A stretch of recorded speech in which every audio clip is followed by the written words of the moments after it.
Let's see, and these, some of these I might have to censor, so let's see.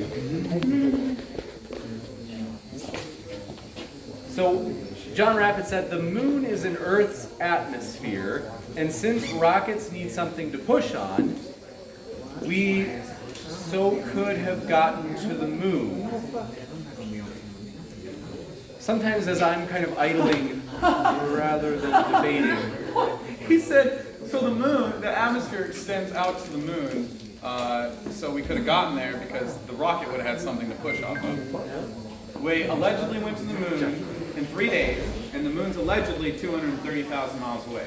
So that means that we traveled 70,000 miles a day, 70,000 miles a day, and slowed down in Earth's atmosphere, landed safely, and then came back with no spaceships on the moon to take, or space sender to take off from. I mean, if you believe that, and we haven't done it in 50 years, we did it back with the bunny ears on the black and white television.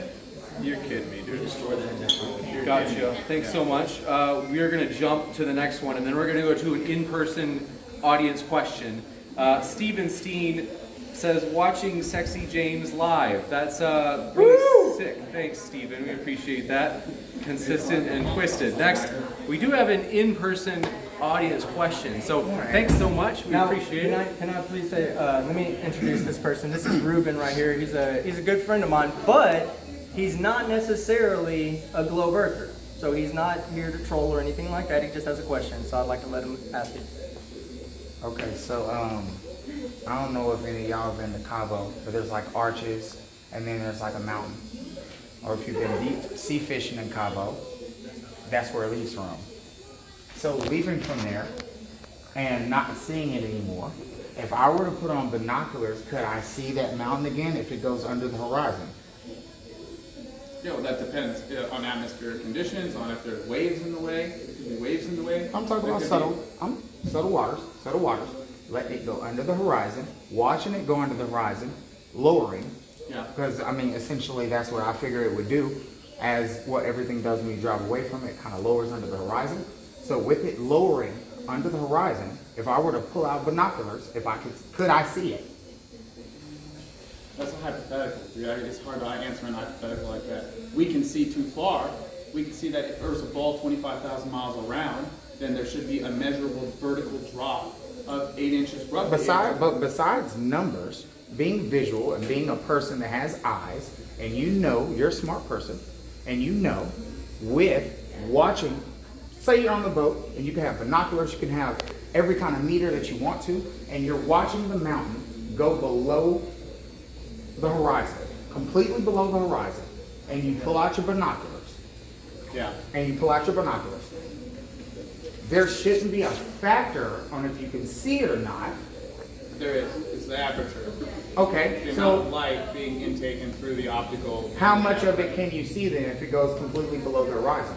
Hold on, one sec. Just to be sure that it doesn't turn into a debate with. Okay. But hey, I'm sure he'll be here to answer that question with you. I'll make sure you get a chance to talk to him about that. Oh, and thanks for the opportunity to let the audience. Definitely, and so please do let us know. Those of you in the audience, happy to let you ask a question, and so we're going to try to alternate back and forth between the online audience and the live in-person audience as well. So, Nathan, the floor is yours. Yeah, cool. Real quick, I want to show them. I would like to ask you a question. Okay. And, yeah. One second, guys. All right, here we go. So, I don't know where homeboy went, but this is a boat. There's a buoy there on the ocean, completely visible. But when you take the camera, P900 or P1000, and you zoom out, it completely disappears. You can't see it anymore. So nothing disappears due to Earth curve. It's due to atmospheric conditions, angular resolution limit, smog, dust, smoke, inferior, superior mirages.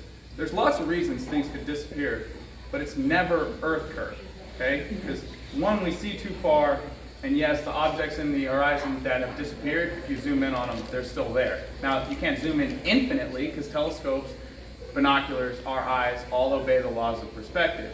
But telescopes and P900s and P1000s have higher apertures and can let in more light than the human eye. So when the human eye says, oh, that boat's gone, it's gone over a curve, not according to a P900, not according to a P1000, not according to a telescope. So That's what my makes answer. the image then?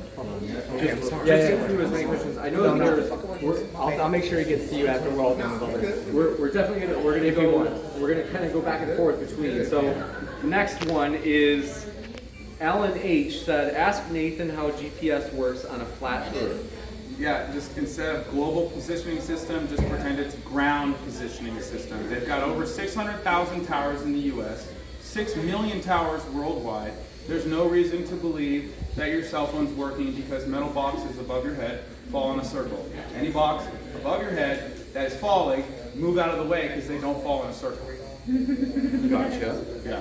We are also going to go to an in-person, or I should say, in-person audience question. So, is there someone else as well? No. I believe he had an audience, or he had a question for the audience. Yes. Yes. If the Earth has I'm a flat earther here with Nathan, one of his friends. But if the Earth does have curvature, then could you please tell me what the evidence is that the Earth has a radius? Well, okay, so the Earth is not, from our tiny perspective, the minor indentations in the Earth makes it really hard for us to calculate specifically what the radius is. We would need to get away from the Earth to really be able to calculate that properly. We can get really close using GPS because we can get away from the surface of the Earth, and we can determine how far away from the gravitational center it is and use that as a projection above what the local terrain of the ground would be.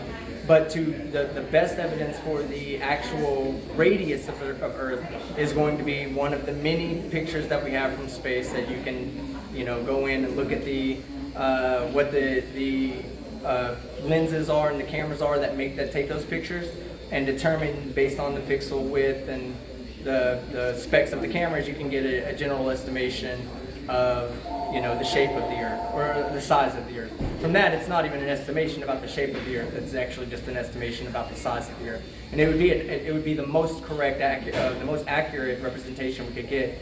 Because I'll tell you like this, even though from us down here we look around, we see the local terrain up and down. I mean, to us, we can say we see a hill that's 50 feet tall, and we're like, that's a really big hill for just a random hill in the middle of nowhere, let's say a flat plain. But the truth of the matter is that if you were to shrink the size of the Earth down to the size of a cue ball, and you were to set the tallest point on Earth next to the deepest point on Earth that we have, the Mariana Trench next to, let's say, Mount Everest, if you were to put those two next to each other, and you were to shrink the Earth down to the size of a cue ball, it would be well within standards of what it would be better than the standards that are necessary for a professional cue ball in billiards. So while we think it's really, really lumpy and it's hard to measure, it is really hard because we're tiny, tiny, tiny things on this gigantic ball of rock. And did I answer it at least okay? No. I tried. Okay. Good try.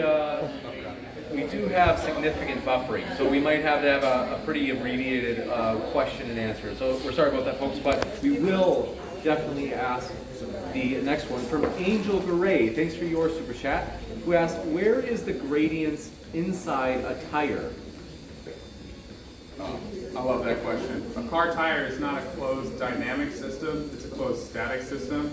So the gas in a car tire is not analogous to the gas in our atmosphere. Because the gas in our atmosphere is inhomogeneous and anisotropic. I already talked about that earlier. You should go watch this debate. Gotcha. Next up, thanks for your super chat. So, Amaroy Kita, forgive me if I mispronounce this. Amori Kita Decoro, thanks for your super chat. They said you can't just say that satellite images are all cartoons without any evidence for that claim. You don't have any evidence, do you? Just real quick, you know what? I'm just going to go to, because this is what I said, Google.com, images of satellites in space. There we go. Now here we go, James. Which one of those is real, James? Or do those all look like cartoons?